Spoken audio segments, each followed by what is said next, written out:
Hello everyone and welcome back to another modelled writing video. If you've been with us before, then you'll know how these videos work. If you're new here, welcome. And today we are going to look at two task 1 questions and we're going to discuss our ideas, put together a plan, and then do the write-up as if we were in the arts exam itself. So this is really good practice for you if you want to, maybe you've booked your IELTS, or if you want to find out more information about task 1 itself, then you've come to the right place here. Okay then, so let's get started with our first task, and this is going to look at multiple charts. Now, multiple charts can be a little bit intimidating perhaps. Sometimes we're not sure where to begin with them, how to group them, things like that. So we'll talk about that today, and along the way I'll be giving top tips on things to look out for in your answer and how to score those top band scores. Okay, so the question itself. The charts below show the number of Japanese tourists travelling abroad between 1985 and 1995 and Australia's share of the Japanese tourist market. Write a report for a university lecturer describing the information shown below. Right, so we've got two charts. One is going to show the entire number of Japanese tourists traveling. And then another one will show how many are going to Australia in particular. So write a report for a university lecturer describing the information shown below. So we're going to approach this like any other task 1. We'll just pick the main relevant bits of information and we'll report back on those, and we'll make comparisons where relevant as well. And that's our task for this question. Okay, here are the charts themselves. So we have the number of Japanese tourists traveling abroad, and on the x-axis we have the years going across here, so 85 to 95. And on the y-axis we've got number traveling abroad in millions here, so 0 to 18 million. Okay, then underneath we've got a line graph which goes through the years 85 to 94. Okay, so we need to just be aware of the numbers there. And the percentage of the overall Japanese tourists traveling and the percentage of how many go to Australia. Right, so initial thoughts then. We can see that the amount of tourists traveling abroad is gradually increasing over the years. There's a bit of a plateau in a bit of a decrease actually from 90 to 91, and there's a decrease here in different years, 88 and 89. And interestingly, we're not going to comment on why. We're just observing, so we're objectively sort of observing here. But then after these drops, they steadily increase until there's a decrease in Australia's share in the last year there. But they overall follow the same trend to an extent. And we're thinking of our overview because that's what we want to write in our answer. Okay, so group 1, let's do the years actually. So we could do 80, well, there's a few different ways you could approach this. You could talk about the bar chart and then you could talk about the line graph. But for this one, the years are quite nice and similar. I know that's 1 year less, but that's okay. I think we can do a nice comparison if we were to talk about 85 to say 90, and then we'll link that together, 90 to 95, and we'll talk about 94 for the line graph. Okay, so our overview then, in general, as the amount of Japanese tourists increased, and we're using past tense because this is in the 90s, increased, so did the amount visiting Australia. So I know that it doesn't always follow that pattern, but for our overview, that doesn't matter so much. We're just reporting as a summary, really, as a trend. Okay, then, so we've got our groups, we've got our overview, we've got our ideas. I think we can go to the write-up now, and we've got our question. We've also got some nice words, some verbs and adverbs that we can use to describe trends. And when we do that, that makes for a really nice way to sort of put our ideas together and to be accurate with what we're describing. Okay, so what's the first thing that we need to do? We need to paraphrase this sentence here. In other words, we need to put it in our own words as much as we can while still keeping the meaning. Okay, so let's have a think. The charts below show the number of Japanese tourists travelling abroad between 1985 and 1995 and Australia's share of the Japanese tourist market.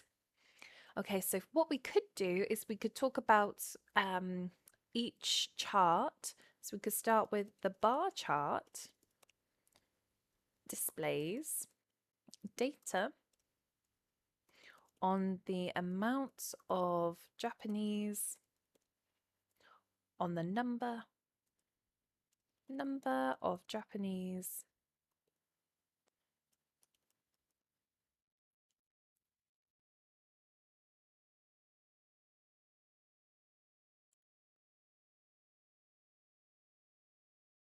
individuals going to other or visiting other countries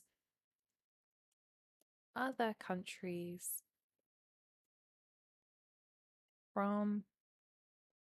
1985 to 1995. The bar chart displays data on the number of Japanese individuals visiting other countries from 1985 to 1995. The line graph, so now we're talking about this one here, the line graph shows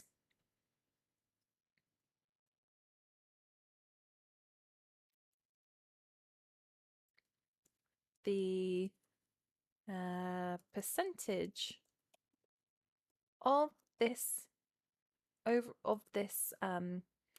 figure who went to travel in Australia. The line graph shows the percentage of this figure who went to travel in Australia from 1985 to 1994. We're just checking the dates there. Okay. The line graph shows the percentage of this figure who went to travel in Australia from 1985, we could say specifically in Australia, from 1985 to 1994. Okay, a bit of a long paraphrase there, but I think that's okay to show that we're approaching both of them, and we're paraphrasing as much as we can there. Okay, so now we want to go into our overview, and we can say something to show that, like in general. In general, as the number of Japanese tourists increased over the years, and so did the amount who, or the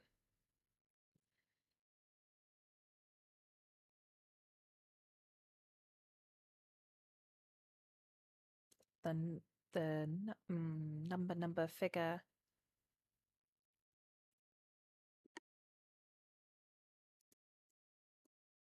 And so did the statistics for those visiting Australia. We could say both charts show a similar trend as the number. Let's read this back and have a think. In general, both charts show a similar trend as the number of Japanese tourists increased over the years, and so did the statistics for those visiting Australia. Okay, then, so we've got our paraphrased paragraph here, and we've got our overview. Now we can go into some detail and talk about the years 85 to 90. We're going to go for 85 to 90. All right, so and we're not going to pick on every part. We're just going to talk about the most striking parts. So in 1985, the lowest number of tourists were leaving Japan for a holiday. Million, 5 million. Oh, 5 million. And then we'll talk about how this was the lowest, the lowest percentage who decided to go to Australia. So this aligned with the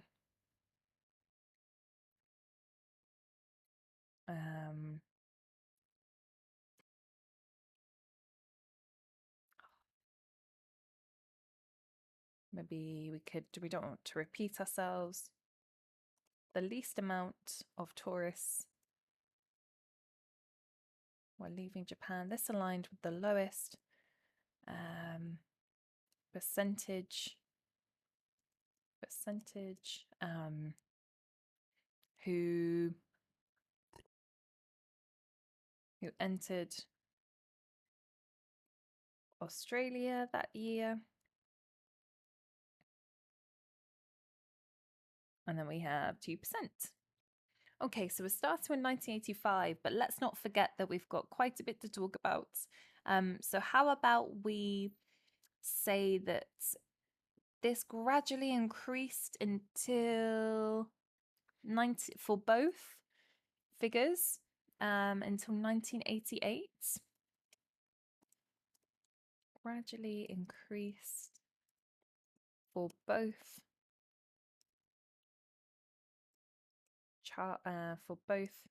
areas until 1988, where guests who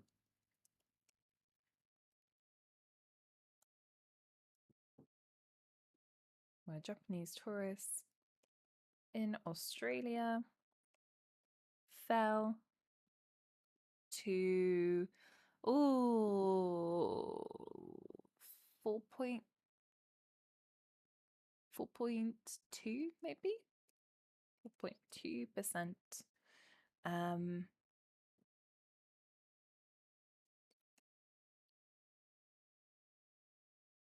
We can maybe say nearly the same as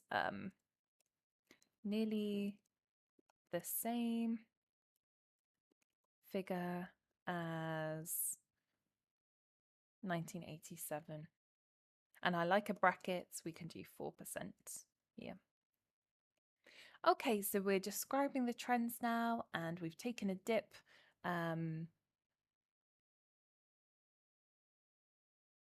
Actually, we're in 1989, so it was all going following the same trend until 1988, where in 1989, Japanese tourists in Australia fell to 4.2%. Okay, so what's happening here? Then we go back up in 1990. 1990, both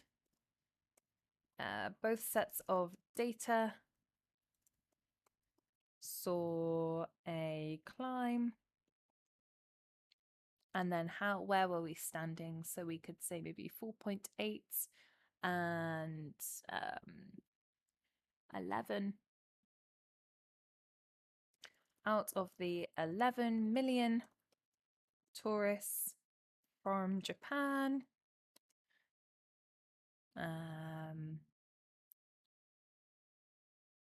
4.8% decided Australia was the place, was the holiday for them, or was their chosen destination. Okay, let's read this back and see how it's sounding. In 1985, the least amount of tourists were leaving Japan for a holiday, 5 million. This aligned with the lowest percentage who entered Australia that year, 2%. This gradually increased for both areas until 1988, where in 1989, Japanese tourists in Australia fell to 4.2%, nearly the same figure as 1987, 4%. In 1990, both sets of data saw a climb. Out of the 11 million tourists from Japan, 4.8% decided Australia was their chosen destination. Okay, then. So we want to address what happens after 1990. And we have a fall in 1991, we'll talk about, and we have a drop in 93 to 94. After 1990,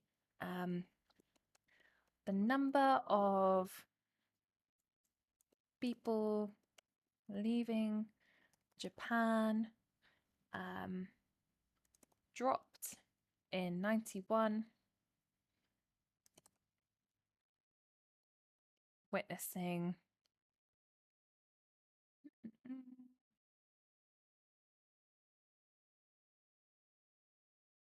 10.3.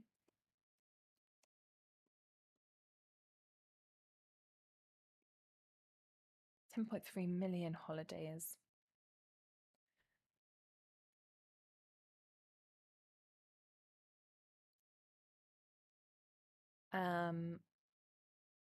However, for the remaining years until 1995, for the remaining years, this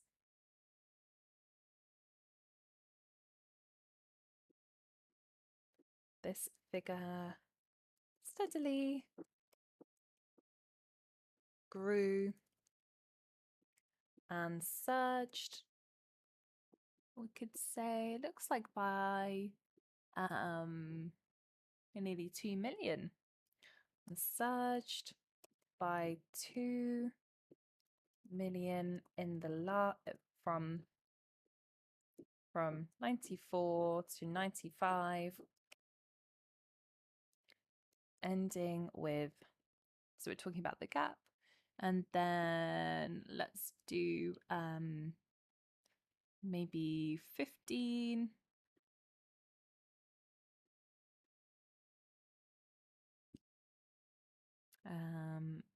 just over 15, ending with just over 15 million Japanese citizens visiting other countries. Now let's just describe the trend going on with the line graph. Similarly,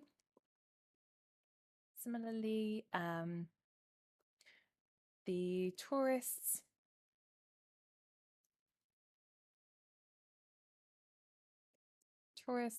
from Japan in Australia increased from 1990 to 1993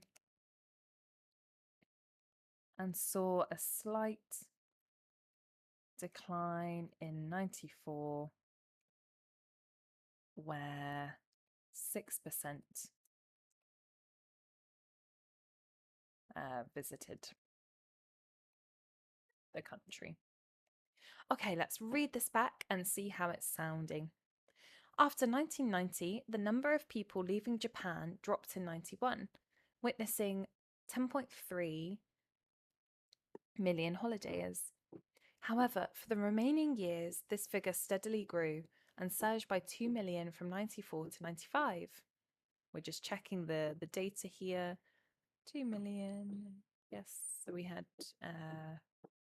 13, just over 13, and now it's just over 15. Yeah. Ending with just over 15 million Japanese citizens visiting other countries. Similarly, the tourists from Japan and Australia increased from 1990 to 1993 and saw a slight decline in 94, where 6% visited the country. Okay, so I think that's good. We've just read it back, checked that everything sounds okay, and now we can check the words. Okay, so that has come to 212 words, so a bit over the 150 minimum there, but you can see how we've structured this one with our paraphrasing, our overview, and then our two groups which has followed the years, so we've split the years in half there. Okay, so I hope that was useful for you.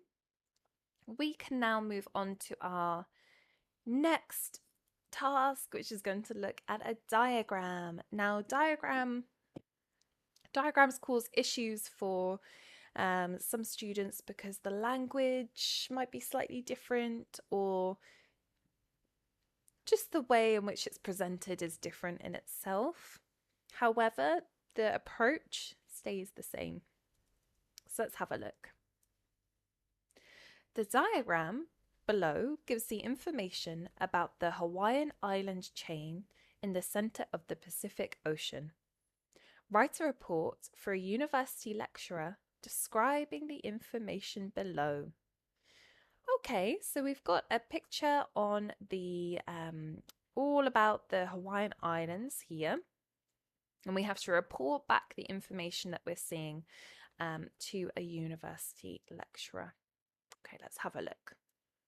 All right, so lots going on here. We've got a picture of the major islands themselves here and distance, which might be important. And we've got the process in which the Hawaiian Islands were formed.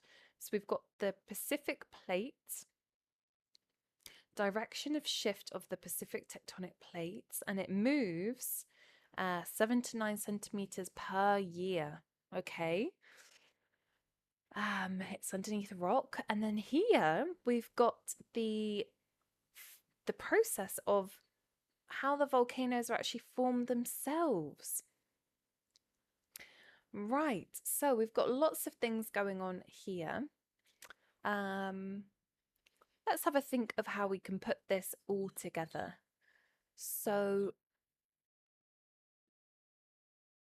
let's start with our overview. Sometimes when we're not sure how to group, starting with an overview is a nice way to get familiar with it. So in general then, or on the whole, the Hawaiian Islands were created,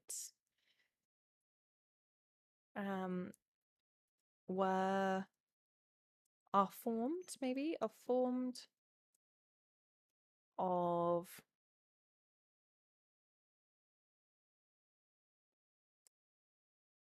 maybe ancient volcanoes.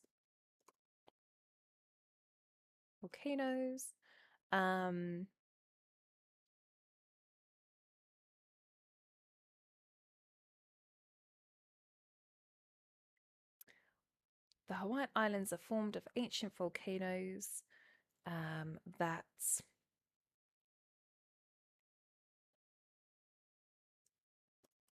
that have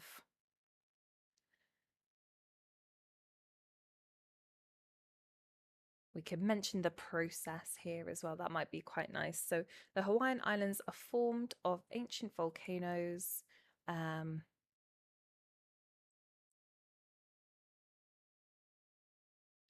That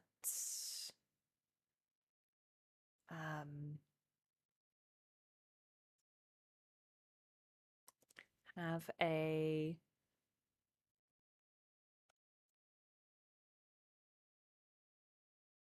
maybe we'll leave it there for now. Maybe we'll develop this and just mention the process here. We could say something like volcanoes are there's different processes to form the creation of a volcano. Yes, starting from much further below the ocean. Okay, so group one, we could talk about. I think the process might be nice for group two actually. So we can talk about the process of volcanoes themselves. Group one, we could talk about the tectonic plates, or the Pacific plate actually, to be more specific. Pacific plate, going in a sort of westerly direction. And then we've got the chain themselves, the chain and the islands. Here we go. Okay, so I think that those might be two nice groups to split this up. Right, okay, so you can see how we're approaching this in the same way as we would a bar chart, for example. We're grouping and we're forming an overview. So it's exactly the same. All right then, so we've got the diagram itself here and the question. So the first thing we need to do is paraphrase, as always. So we could say something like the pictorial provides data about the Hawaiian Islands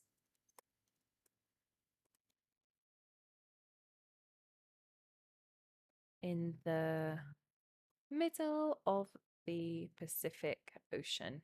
It's impossible to paraphrase every word completely, so there we go. The pictorial provides data about the Hawaiian Islands in the middle of the Pacific Ocean. Okay, so now we can go into our overview. Let's have a look at this. So we were talking about how we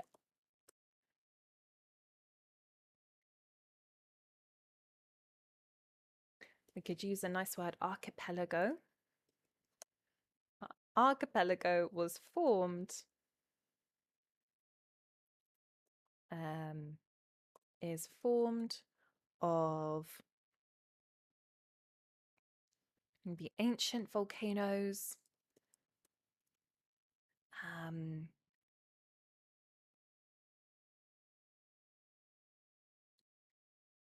which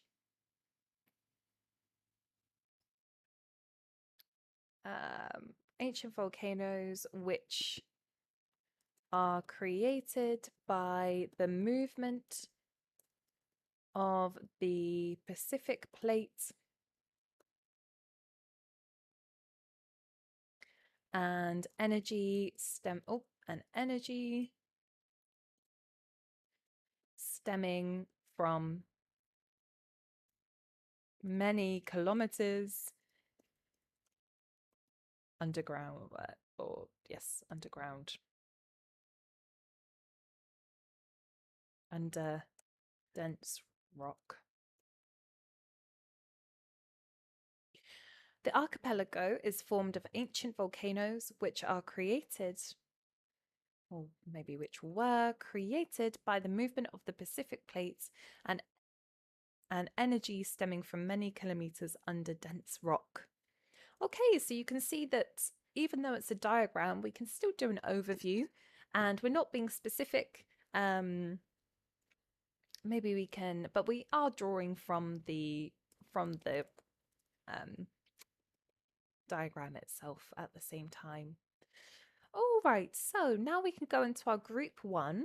We're saving the process for group 2, so we can talk about the tectonic plates moving in a westerly direction. And this is 7 to 9 centimeters per year this moves. And solid dense rock we assume stays in place, so there is friction between these two areas. Okay, so then we could talk about the oldest volcano dating back 80 million years. The first volcano to form was 80 million years ago. Do we know what's the oldest one? No, we don't.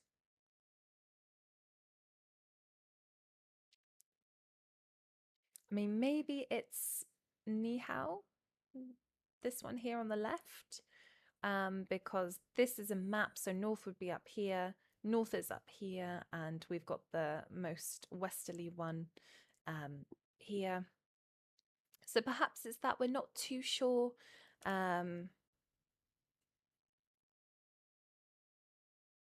But we can state it.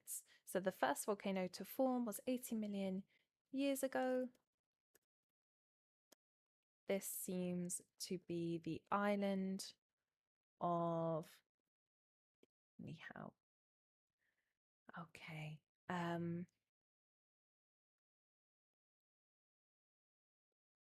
It is clear that there is friction between the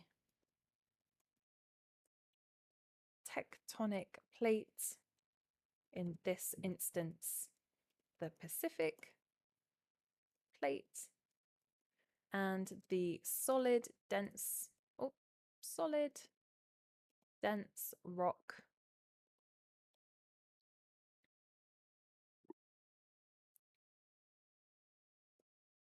that is situated underneath.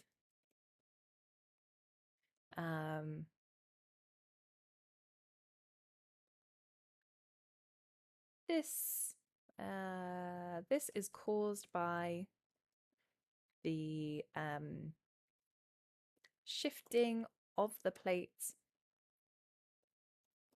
in a westerly direction. In fact, moving 7 to 9 centimeters per year. Okay, then, so we're describing what we're seeing here. We are describing the islands themselves. Maybe we can elaborate on the islands, that they are less than 100 kilometers from each other. The first volcano to form was 80 million years ago. This seems to be the island of Nihao. All the islands are no more than 100 kilometers from each other.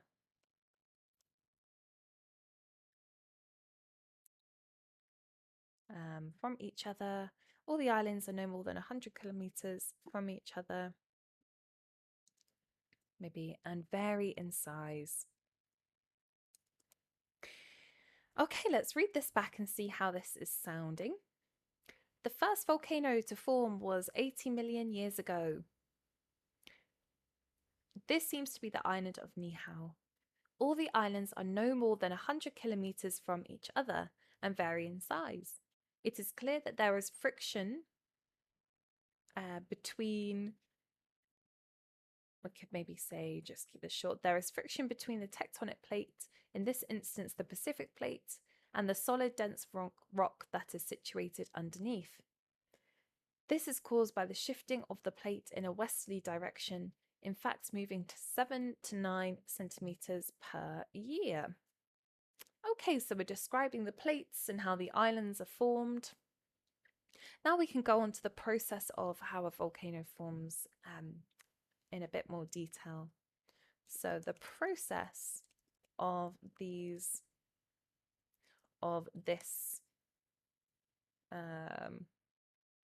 of islands being created starts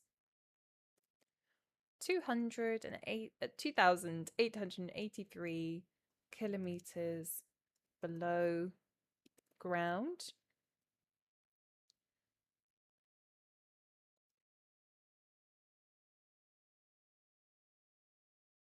This is the beginning of the eruption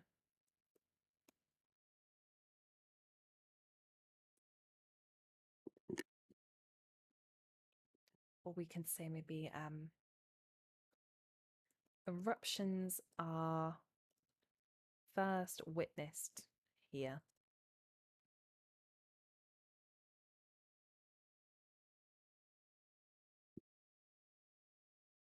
Okay, now we can talk about the hotspot.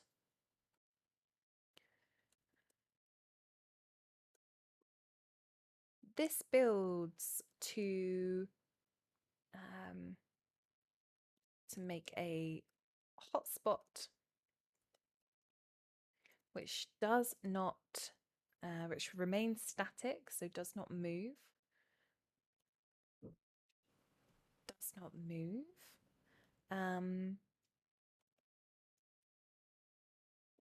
After this, what is known as a magma spume is created. This, well, we can say, well, actually, it's breaking through the dense rock and Pacific plate. So we can say this breaks through the Pacific plate itself.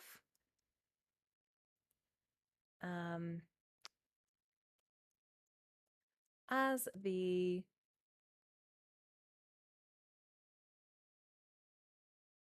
eruptions continue to take place,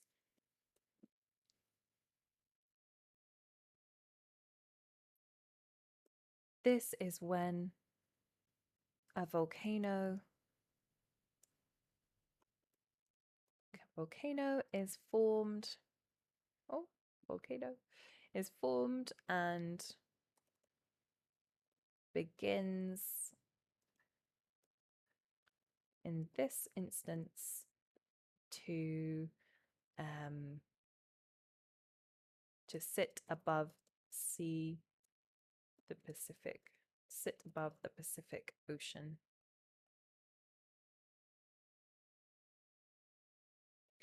This is what has led to the chain of islands known as Hawaii.